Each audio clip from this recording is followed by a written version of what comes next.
చేస్తున్న టైంలో 2018లో wastage plan నాకు చెప్పడం జరిగింది. సో 2018లో వెస్టేజ్ ప్లాన్ తెలిసి కూడా మనం ఏం చేస్తాము అంటే బిజినెస్ ప్లాన్ తెలిసిన తర్వాత కూడా దానిపైన అనలైజ్ చేస్తూ ఉంటాం, అవునా కదా? సో ఇక్కడికి వచ్చిన వాళ్ళు కూడా చాలా రకంగా అట్లనే ఉంటారు. Yes are no? అట్లెట్లు వస్తాయి డబ్బులు, ఇట్లెట్లు వస్తాయి డబ్బులు, ఏ విధంగా వస్తాయి డబ్బులు, ఎంతమందిని ముంచుకు వచ్చుంటాయి డబ్బులు, ఎంతమందిని తేల్చుకు వచ్చుంటాయి డబ్బులు అని చెప్పేసి. సో మీరు ఎట్లా అనలైజ్ చేసారో నేను కూడా అదే విధంగా అనలైజ్ చేసిన. సో మీరు భూతార్థం పెట్టి చూసినాక నేను డైరెక్ట్ మైక్రోస్కోప్ పెట్టి చూసిన, దీంట్లో ఏమైనా ఉన్నాయా లేదా అని చెప్పేసి. మీరు ఇట్లా చూసుంటారు, అవునా కదా? నేను మైక్రోస్కోప్ పెట్టి ఇందులో ఎందుకు అంటే ఇది ఒక జీవితం, మనం తప్పటి అడిగేసినాం అనుకో లైఫ్ మొత్తం స్పాయిల్ అవుతుంది, అవునా కదా? ఇద్దరు పిల్లలు ఒకటే పిల్లం ఉంది, అవునా కదా? అవుతారు కదా? సో అట్లా మైక్రోస్కోప్ పెట్టి చూసి ఇది రైట్ బిజినెస్ కాదా, చెయ్యాలా వద్దా అని చెప్పేసి దాదాపుగా 2.5 ఏళ్ళు సమయం తీసుకున్నాను. 2.5 ఏళ్ళు. సో మీరు ఒక 6 నెలలు 7 నెలలు 1 ఇయర్ తీసుకుంటే నాకంటే బెస్ట్, మీరు నాకంటే తొందరగా 5 లక్షలు సంపాదించుకోవచ్చు. Yes are no?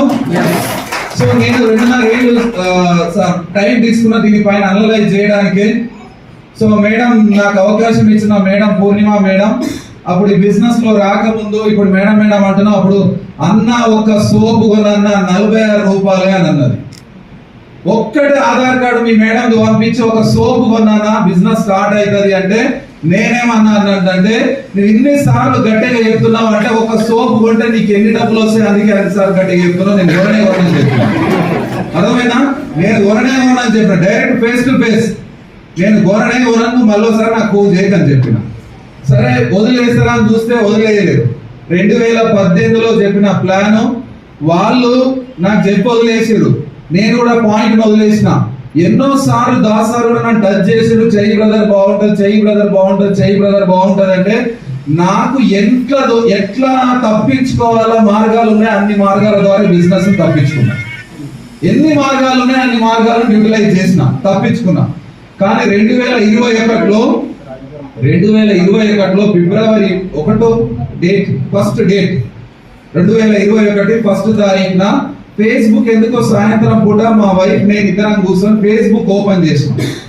Facebook open చేస్తే ఇందాక ఉరుములు మెరుపులు వస్తాయి కదా వర్షం వచ్చే ముందు, నాకు కూడా ఆ ఫోటో కనబడే ముందు ఉరుములు మెరుపులు వచ్చినట్టు అయిపోయింది. ఎందుకు తెలుసా? నాకు 2వ రోజే ప్లాన్ చెప్పారు వాళ్ళు. వెస్టేజ్ లో చేరిన 2వ రోజే నాకు వెస్టేజ్ ప్లాన్ చెప్పారు. నేను ఇక కాలితో అన్వేషణ అవకాశాన్ని, కానీ అదే అవకాశాన్ని నేను పట్టుకొని